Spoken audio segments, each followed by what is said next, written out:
கடந்த ஆண்டு, அதாவது 2025ஆம் ஆண்டு பிப்ரவரி மாதம் அமெரிக்காவால் இந்தியர்கள் திருப்பி அனுப்பப்பட்ட விவகாரம் பெரும் விவாதப் பொருளானது.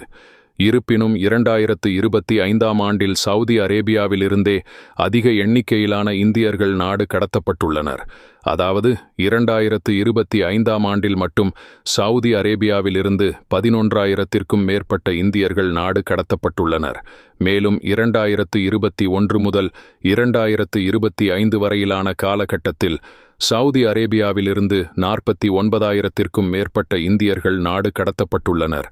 பெண்கள் உட்பட பல இந்தியர்கள் கொத்தனார், ஓட்டுநர், செவிலியர் மற்றும் வீட்டு வேலை செய்பவர்கள் என பல வேலைகளுக்காக சவுதி நாட்டிற்கு செல்கின்றனர்.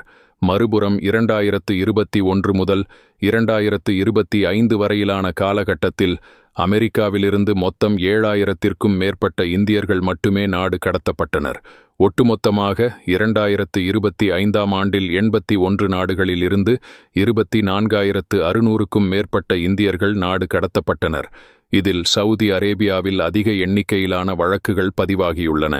வெளிநாடுகளில் இந்தியர்கள் காவலில் வைக்கப்படுவதற்கும் நாடு கடத்தப்படுவதற்கும் பல காரணங்கள் உள்ளன.